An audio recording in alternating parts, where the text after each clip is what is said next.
very happy to be with you today to talk about this important issue of lead service line replacement. Because with the availability of $15 billion in federal funding from the bipartisan infrastructure law and a proposed 10-year mandate in the new lead and copper rule improvements, more and more communities are planning on how to get the lead out of their drinking water systems over the next decade. So to start out our webinar, we'd like to put a poll in the chat to ask you where you are in your lead service line replacement journey and just get a sense of who's in the room and what people might have been doing already on lead service line replacement. And today we're convening this webinar to consider how we can replace lead service lines in a way that prioritizes equity for our communities. And what are the ways that equity shows up in the context of lead service line replacement? Well, there's a number of ways. One is in relation to risk. You know, some communities, even with the same exposure to lead in their communities, have a greater risk of experiencing severe impacts from lead poisoning due to various issues, social vulnerability factors such as access to health care and other things like that. Prioritization is a question when we're replacing lead service lines. So unless a community is positioned to replace all of their lead service lines in just one construction season, we need to make decisions on which are we going to replace first. We're going to replace the low-hanging fruit, those that are most ready to have their service lines replaced. Are we going to prioritize those who can pay a portion of the cost? Or will we prioritize those most at risk? Cost is going to be a factor in equity because a lot of communities in the past have needed to or have chosen to charge part of the cost to property owners. But of course, for low-income communities or for rental properties, this can be a huge barrier to getting the lead service line replaced in a timely fashion. Community engagement is an important equity consideration. How do we engage community leaders and residents as partners for lead service line replacement? And of course, workforce, making sure that these investments in lead service line replacement result in quality jobs for local impacted communities. So we hope today to discuss all of these issues. We're going to hear from speakers that are going to help us unpack some of the concerns and opportunities around these equity issues. But first, we've put a second poll into the chat as well. And I'd like to ask you which of the areas of equity just discussed are most on your mind as you come into this webinar. Now today, as we move on to our speaker presentations, I'd like to give you just a brief overview of how the webinar will proceed. We're going to ask each speaker in turn to provide a short overview presentation and be sure to provide time at the end for question and answers and discussion around these important topics, because what we really want to hear about is the issues and struggles and challenges that you're encountering as you work to replace lead service lines in your communities, the questions you have about how this can be done most equitably. Okay, so please put your answers to the polls in the chat, but now we'll move on to our first speaker. I'm happy to introduce Angie Goodman. Angie is the Water Quality Administrator of the Lansing Board of Water and Light. Angie is a central contact between water production, water distribution, and the regulatory agencies. She's responsible for regulatory compliance and customer relations for the utility's water quality. One of Angie's duties is overseeing the BWL's lead and copper program. Welcome, Angie. Thank you. All right, I'm going to fly through this. I got a lot to cover, but thank you for having me here to talk about our lead service line replacement program. Next. I want to give a little background first about who we are. We're from Lansing, Michigan. We are municipally owned. We are governed by a board of commissioners. We have 100% groundwater. So we have 124 wells in the city of Lansing, on average 400 feet deep. We are very fortunate. Our water supply is really good enough to drink as it comes in. We do some process treatments, but we do use an orthopolyphosphate for our corrosion control, just to ensure that we keep the lead levels low for the homes in our system that still have, older fixtures. And then we send it out to distribution. We've got a fairly large distribution system, hydrants, valves. We've got about 56,000 customers out there. Next. I'm sorry, I should say service connections. Go ahead, Zoe, thanks. So how did we get started, or why? So Washington, D.C., back in the early 2000s, they had their lead crisis. And at the time, our state senator was Virg Bonero, who eventually became mayor. He just said, I don't want to see that happen in Lansing. So he approached the Board of Water and Light, and we agreed. No amount of lead was considered safe. So we wanted to be leaders on this. And our Board of Commissioners approved us to do a lead service line replacement. Well, to be efficient, we worked with the city's combined sewer overflow project. If they were going to be in a subdivision tearing up the street, we said, we can get in there, do any lead service line replacements. You only disrupt your customers once, and you save a lot in cost, about half the cost on each service line. Well, their project kind of got put on the back burner for a while. We continued our lead service line replacements, but they did slow down quite a bit. Flint, of course, we know that happened 2014. That was enough for us to say, you know what, this is really important. We need to relaunch our accelerated program. So we started back up again at full force. Go ahead. So we got the lead out. We're very proud of that. We were the first in Michigan, second in the nation. Way to go, Madison, Wisconsin. It was a nice, very cold day in December. We all gathered around as we watched that last known lead service line pulled out. How did we do it and what made it possible? We own all of our lead service lines or all of our service lines, not just lead, from the main to the meter in the house. Our Board of Commissioners back in 1927 said, we're going to take ownership. And that way, if we ever had to do a replacement or a repair, it didn't put the burden on our homeowners. Not every utility is able to do that, but it did help us a lot because we didn't have to pull easements. We also had a very accurate inventory. So when we did have to go do our service line replacements, we knew right where to go. And of course, communicating with our customers was a big help. They let us in. They didn't, push back on that. Go ahead. So how did we prioritize? Obviously, the goal for all of us is to get everybody's lead service line out. And so we were looking at every community, every street. We focused on the most sensitive, though, to start. We got those schools and daycares taken care of.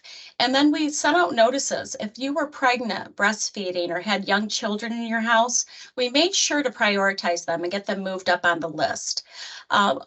During compliance monitoring, if we ever had any elevated test results for lead, we moved them up on the list because we realized they were at higher risk. Everything was really based around health and risk.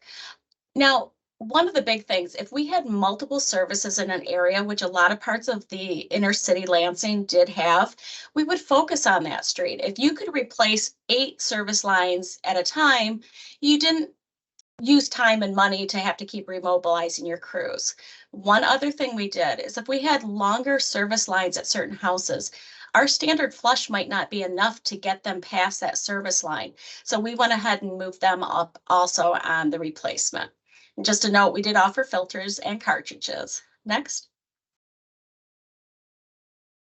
So we did a lot of communication. Our team put together a communications plan, which is available to share if anybody wants later on.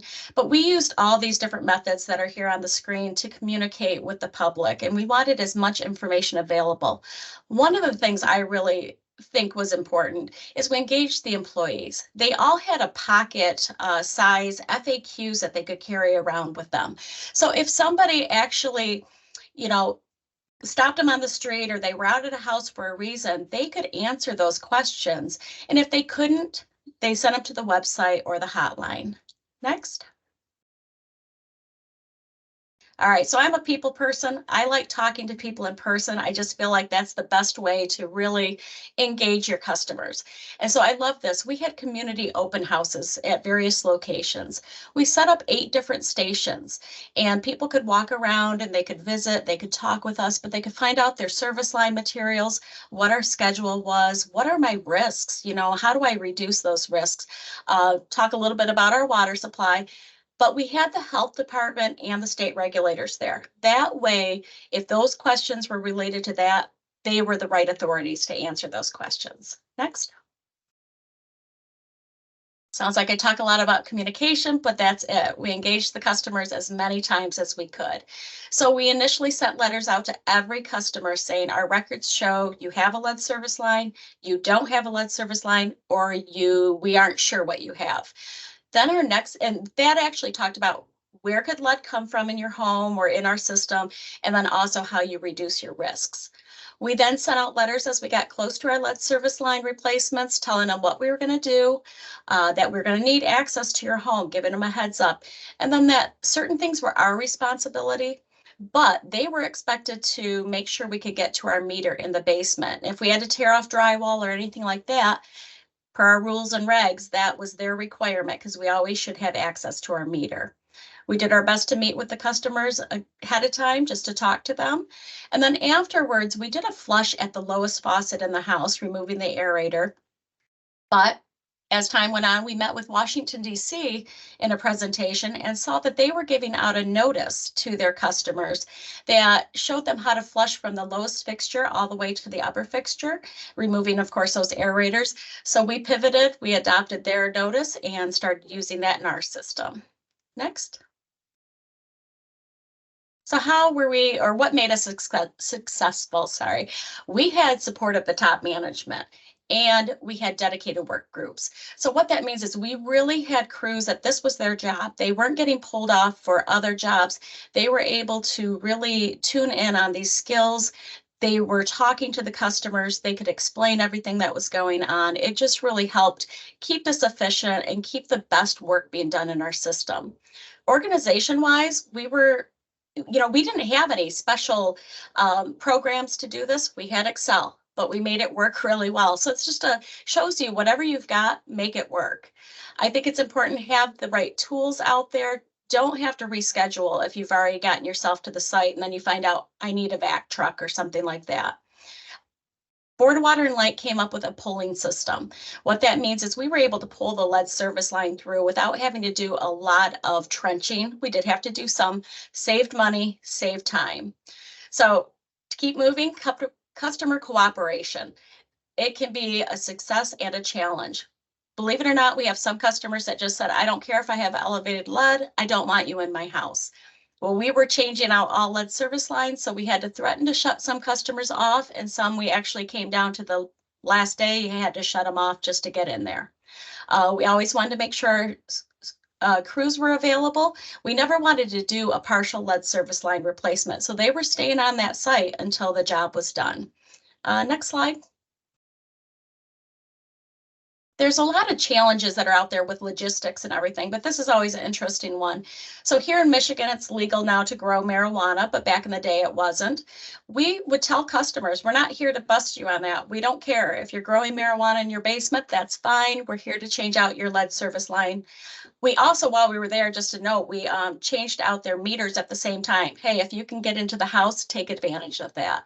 Now, if they had a meth lab going on, our employees were told, get out of there, let your supervisor know, report it to the authorities.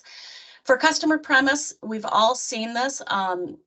You never know what you're going to encounter. And the biggest thing for us is making sure we can get to that service line safely. So you had to work with customers to make sure the premises was clean. All right, next.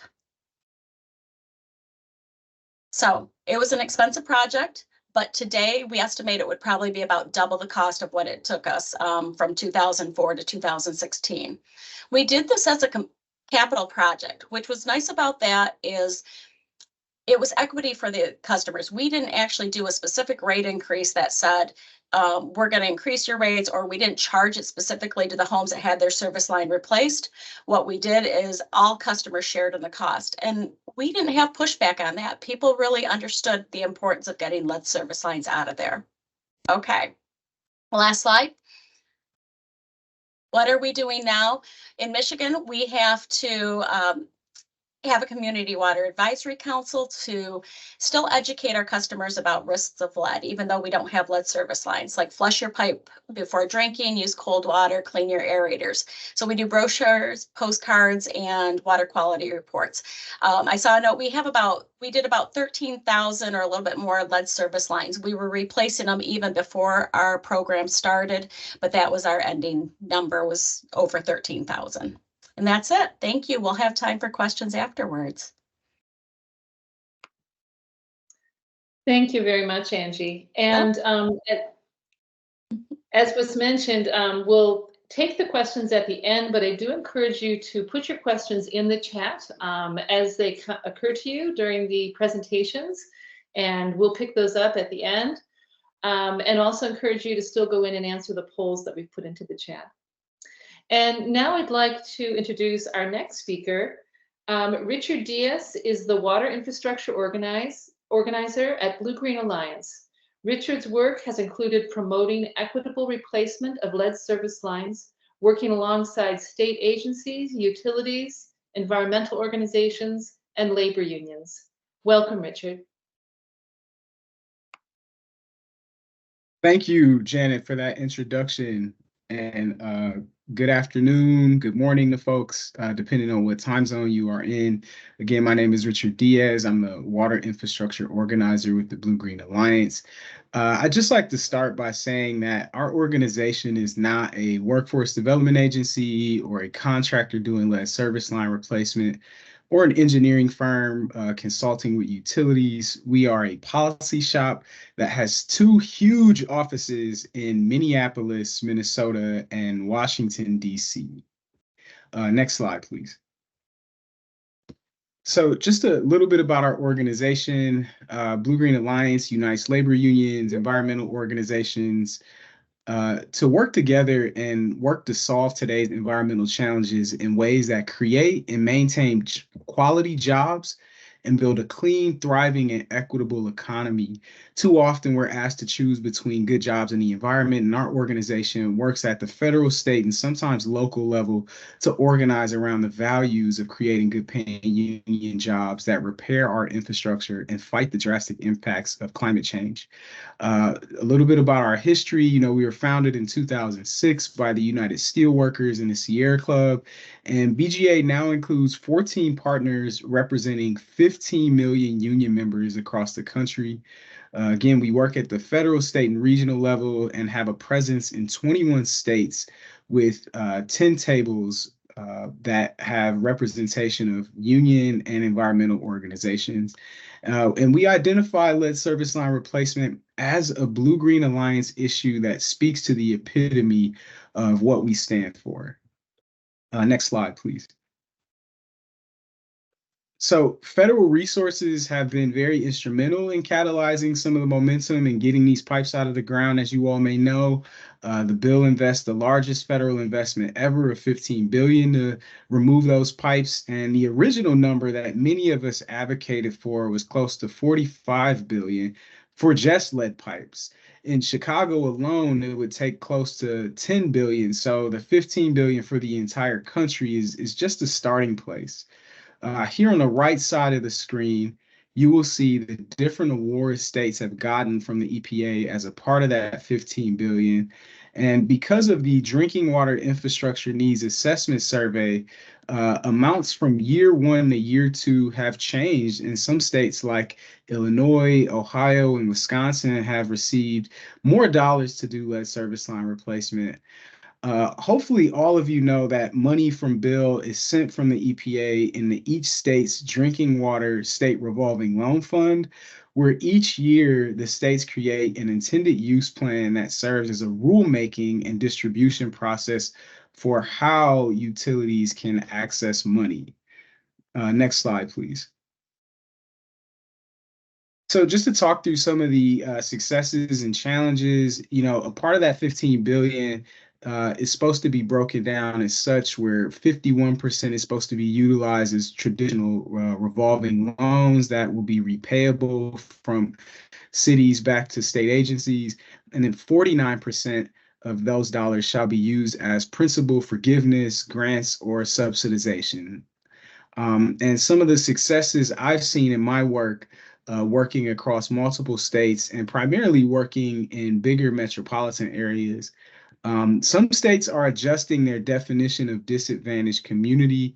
So typically, pre-bill, many states were exclusive to defining disadvantaged communities as being places that have small populations, 10,000 people or less, and also, taking the municipality as a whole and deciding if the community was disadvantaged based on the municipality as a whole's median household income. So many states are beginning to adjust that definition and are including and encouraging census tract level information from utilities so that municipalities can be broken up into different communities in different areas. And then we're also seeing states are beginning to invest in lead service line replacement to supplement the money from bill. So states like Minnesota, states like Michigan have made additional funding investments so that lead service line replacement can be prioritized at the utility level, and states and utilities alike have more resources to work with. Some of the challenges in which I'm sure many of you know and can articulate a lot better than I could. Communities are reluctant to borrow funds for lead service line replacement. Traditionally the SRF operates like a bank, and whatever you take out, you got to pay back. And communities are not willing to go into debt, especially if you're a smaller size community. Utilities struggle to bring on the needed workers, filling the in-house capacity to accelerate lead service line replacement, let alone engaging with the private contracting workforce has been a barrier that I've learned of. Small and mid-sized communities find it hard to attract the contractor base. The work that I've been doing in the larger metropolitan areas also has issues with attracting contractors to bid competitively on lead service line replacement work. And as you get to communities that have smaller populations, those challenges become even harder. Cost shares still exist for some low income ratepayers and ratepayers in general. What we've seen from different communities is that if there's a cost associated with getting your lead service line replaced, there are going to be some barriers. Just like communities as a whole, municipalities as a whole don't want to take on more debt, ratepayers don't want to take on more debt. So cost share is a big barrier. And then there's a need for a robust workforce strategy that prioritizes local hire and contractor capacity development in underserved communities. So, I think that point speaks for itself. Being able to hire workers on the utility side, hire workers and incorporate the local businesses and the bidding on lead service line replacement projects is a big challenge that many communities have articulated. Next slide, please. So, from year one to year two in bill funding, what we're seeing states do and what we're seeing utilities do that are really different than what has happened historically. This first piece about utilities are beginning to apply for money from the SRF specifically for lead service line replacement. So many communities across the country have ordinances in places in which, you'll replace a lead service line only when a daycare is popping up or only when a water main leaks or fails. And what we're seeing utilities do is beginning to apply for money specifically for replacing those lead lines, essentially just going into communities, ripping up the ground and removing a lead service line if they have the publicly accessible data that shows a lead service line is present. What we're also seeing is that cities are creating equity or prioritization plans. So here on the right side of the screen, we have information about the equity plans across different cities. the city of Detroit, as of May of last year, has begun to prioritize lead service line replacement in areas that have a high density of housing built in 1945 or earlier. As you may know, the lead pipe ban happened in 1986. So it's crucial that the city of Detroit is prioritizing these really old homes. And then a significant amount of children and seniors in the area, which is a big one. As you all may know, there is significant risk for pregnant women and children to be exposed to lead, but also seniors. If a senior comes in contact and has a high elevated blood lead level, the effects of that could be disastrous. And then also prioritizing low-income census tracts. Milwaukee will prioritize lead service line replacements based on 3 factors in a given area, and what they've done is apply weighted criteria to each of these different factors. For instance, 70% of the weight is to areas that have a high score on the area deprivation index, which ranks neighborhood by disadvantage status, utilizing a tool from the University of Madison, just taking that census level data and being able to highlight social vulnerability indices. 25% for children with the indication of elevated blood lead levels, and 5% of the density of lead service lines. And then here at the bottom, you'll see Cleveland.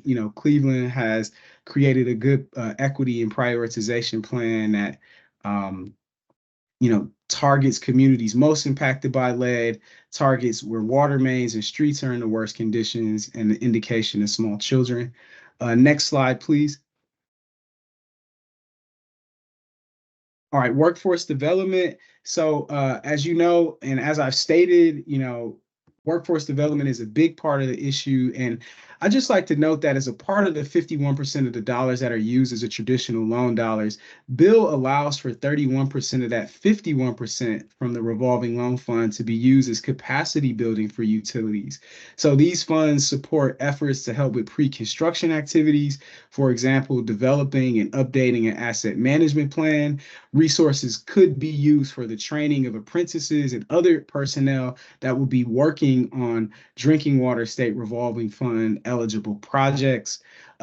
This serves as a resource for utilities to use so that they can staff up and conduct training so that they can fill the vacancies needed to promote their lead service line replacement program. And then, local hire ordinances play a big role in making sure equity is included in workforce development. There are examples of local hire ordinances, actually in Milwaukee, where a percentage of the workers in a publicly funded job will have to come from these areas. In Chicago, it's 50% of the residents have to be employed on a project. And then 7.5% of those project area residents need to come from specific areas where the projects are conducted.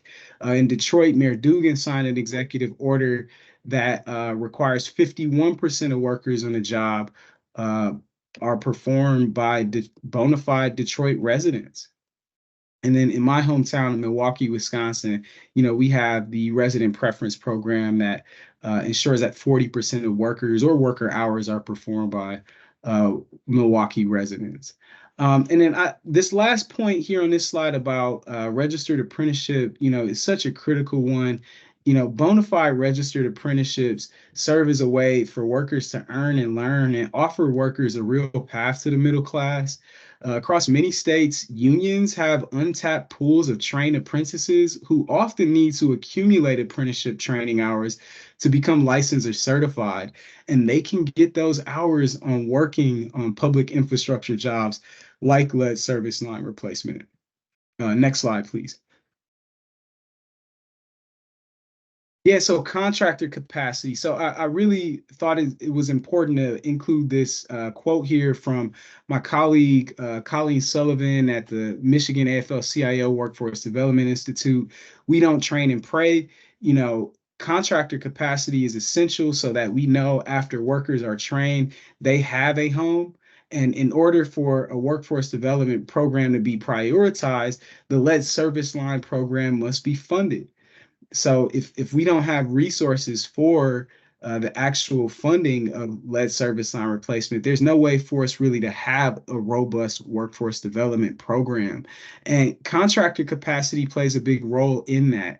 So making sure that if workers are needed for laborers or plumbers or operating engineers, that contractors have the employment home for those trained workers. And then this last note here about the city of Detroit, they've done some really good stuff around building contractor capacity. I think the biggest piece was hiring a staffer that specifically could work on, making sure the local contractors have access to bid documents, are bid ready, and are able to successfully win a contract. Putting out different size bids is also another important piece, and not sticking to a one size fits all bid. There are different size and scales for different contractors based off the resources they have at their disposal, and adjusting payment schedules. So the city of Detroit hosted, multiple meetings with its contractor base and listened to the feedback that they've heard. And one of those is that it's hard for me to continue doing work with you when I have to wait, 6 months to get paid for a job. Last slide, please. I'm sure I'm well over time. I talk a lot, so apologies for that. Just want to highlight lessons from Newark in this last slide, and I can kind of breeze through this quickly. The city of Newark replaced 23,000 lead service lines in 3 years. They did it, first and foremost from securing funding. They got a good bond rating, working with Essex County, and they also did a lease agreement with the Port Authority of New York and New Jersey that brought in $155 million. So securing those resources is going to be key to doing any lead service line replacement at all. They made the program mandatory so that you had to replace your lead service line or face harsh repercussions. They made the program free so that cost share was eliminated for ratepayers. There also was a renter-initiated lead service line replacement in which, 70% of the population of Newark is renters, and without being able to engage that renters base to let contractors in, their replacement would have been impossible. Back to this piece about different size of bids to spur competition, they stayed away from the one size fits all bid, and they were able to provide different opportunities for contractors of different sizes. And then this last piece about developing a local apprenticeship training program, the mayor directly worked with the local unions so that they were able to create this tailored lead service line apprenticeship training program.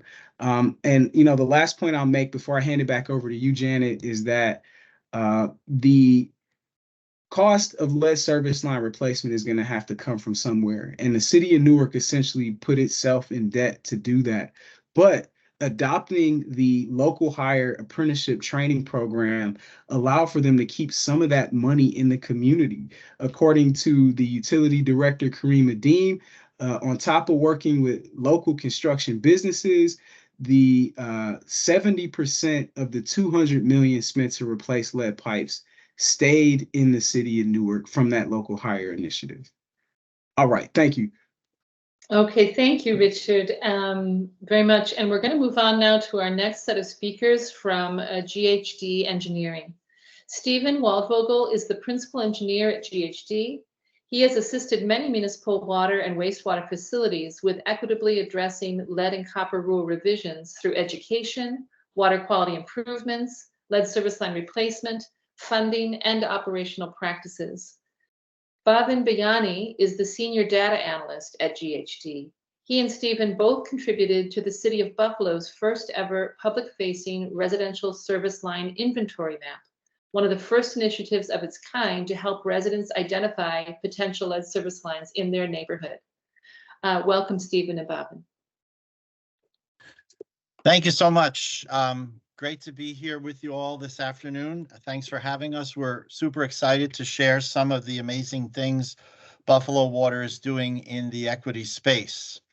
I don't see the slides yet. I'm guessing that Zoe is working on that. Is that what's happening? Thank you, Zoe. So GHD's been working with Buffalo for over 20 years, and we've been working on their lead service line replacement program since 2016. Today, following some great presentations, Dr. Bhayani are just going to skim the surface on all of the work that's going on here in Buffalo. And of course, we'd be happy to discuss it further at a later time. Next slide, please. To give you a framework for our presentation today, I'll start with just a brief background, and then we'll address the three main focus areas of this webinar and how Buffalo is working on those in an equitable manner. Ultimately, Buffalo's driving aspiration is not simply regulatory compliance, but our aspiration is to holistically build the health and wealth of our disadvantaged and underserviced neighborhoods. Next slide, please. So unfortunately, the city of Buffalo has struggled with poverty and environmental justice for many years. On this slide, you see some regrettable statistics about our customer base. Ultimately, we have tens of thousands of lead service lines, and the 10-year replacement schedule contemplated by the lead and copper rule improvements will be a tremendous burden on an already disadvantaged community. We've been replacing lead service lines for several years now, but these draft regulations will mandate a dramatic increase in the pace of replacement and strain the finances of our water system like never before. And I imagine many of the communities on this call will feel that same strain. We're estimating that the total cost for Buffalo will be more than $500 million, which translates into more than $10,000 per household, which is more than 20% of our MHI, and much greater than that for many of our low-income families. Next slide, please. Our current replacement program has been based on equity for a number of years. These are three of the pillars that comprise our current program. We have a 3-1-1 program, which is based on our tap sampling results. We allow free tap sampling across the entire city. In 2016, the city voluntarily adopted a local action limit, which is 1/3 of the EPA's 15 parts per billion limit. If we identify any home in the city that exceeds 5 parts per billion in 2 tap samples, we replace the lead service line at no cost to the customer. Our roll program replaces any lead service line that is being disturbed or has been disturbed, again, at no cost to the customer. We've initiated this program because lots of scientific research has demonstrated that there is a lead spike or a lead exposure spike following a disturbance to a lead service line. Our capital program, which replaces old water lines which have been deteriorating for many years, is also prioritizing our disadvantaged neighborhoods, which have a high equity score within the city. Dr. Bhayani is going to spend a little time showing how we've prioritized neighborhoods by explaining our equity scoring system. Next slide, please. Thank you, Stephen. We at GHD Digital have developed an equity score in collaboration with social scientists and people like Stephen who actually know the community. By acquiring data from different data sets, including EPA, census, and several others, we developed one single score that is the equity score. Now, this equity score comprises of different data elements such as demographic and environmental. And we have tested the output of this score, and it has mirrored the experience of community members for different communities on which it was tested back, thereby proving our hypothesis. Back to you, Stephen. Next slide. Thanks, Bhavin. So for some time, we've recognized that equitable prioritization is not really Buffalo Water's problem to solve on our own. This is really a community problem when you're facing such a large investment. And we feel that we must empower the community to make these decisions with us. It's imperative that we give the community voice and a meaningful role in the future stages of our program. Ultimately, it's their health and wealth that will be impacted. And the engineers and the data scientists and the policymakers really shouldn't be making these prioritization decisions absent authentic participation by the community itself. So as a result, a few years ago, our Community Care Coalition was born. For several years now, we've engaged various community-based organizations to evaluate and elevate our program. And moving forward, over the next couple of months, we're stepping this up by offering specific grants to several CBOs who will assist us in various outreach activities. However, most importantly, with these CBOs, we'll be workshopping to develop an updated, improved prioritization strategy that the community can support as we are staring down this $500 million investment. We believe this is essential to build trust and implement a successful program at the scale we're contemplating. Next slide, please. So in addition to our Community Care Coalition, we have a multi-layered community engagement initiative with several different mechanisms, which I've listed here on the screen. Our board's motive in all of this is to build trust throughout the community for more than just a lead service line replacement program. We understand that Buffalo Water can't solve all the issues associated with poverty and environmental justice. However, we're determined to be part of that solution. These are just some of the tools that are enabling us to connect with our customers and begin to change the narrative around our water utility. I'm going to turn it back to Bhavin to discuss a couple of these initiatives in detail. Next slide, please. Thank you, Stephen. Buffalo's water engagement with the residents about this program is occurring through several different channels, including social media, news, print, digital ads, and others.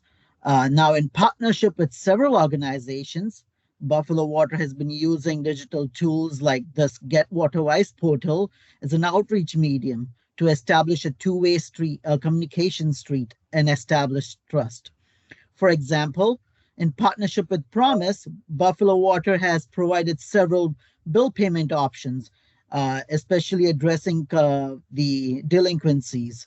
And GHD has provided analytics to optimally target customers for enrolling into appropriate affordability program.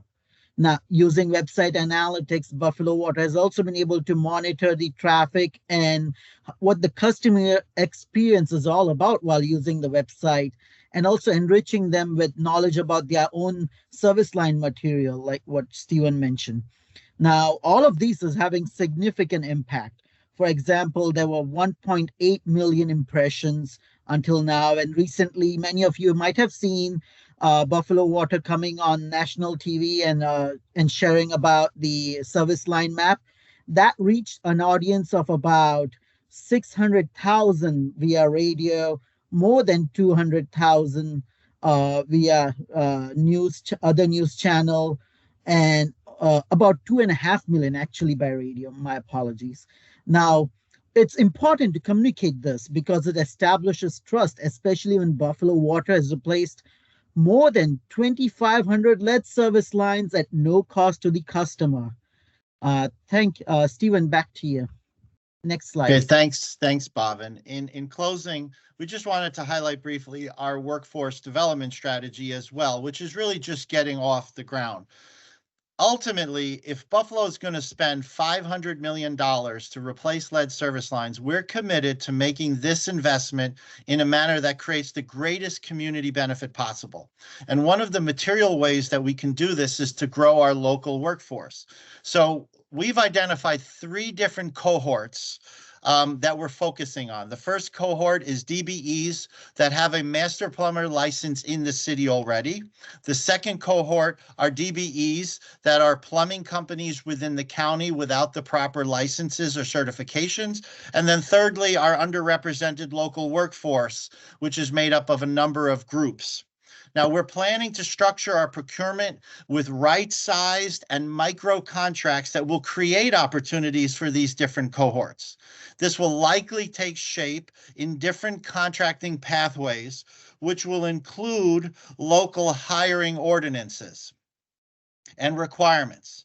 One important part of the program will be a collaboration with local vocational training centers and union apprenticeships, as we see that education correlates directly to the income in our community. Bhavin's going to explain this in a little bit more detail. Thank you, Stephen. The old adage, one who learns counts, has proven true for the city of Buffalo. We have seen good correlation between education and income levels. And as what Stephen mentioned earlier, poverty rates are really high for Buffalo, and there's an impending huge capital cost. The policymakers at Buffalo Water and the city at large are using this data to prioritize and upskill people within the community and create jobs, like how Richard also mentioned earlier. Next slide, please. In addition to, that's the benefit of having an analytics team. It can really dig into the data, right? So the picture on the right is about, is the location of all the construction related businesses, and we'll be zoning it further into the MBE owned businesses as well, like what Stephen talked about. The background of the map is the equity score. That's how we start prioritizing the different neighborhoods based on how underserviced they are. And all of this, when put together, can potentially assist with the prioritization further. Next slide, and back to you, Stephen. Well, just wanted to say a big thank you. We didn't have much time. As you know, we just scratched the surface around our equity program, and be happy to discuss it at any time with any community that's interested in learning from our experiences, both good and bad. Thanks very much. I just want to also remind you all that you can reach out to the Great Lakes and St. Lawrence City Initiative if you have further questions. You can reach out either to Bridget, who opened this session. She is the lead for the city's initiative relating to outreach and technical assistance for communities.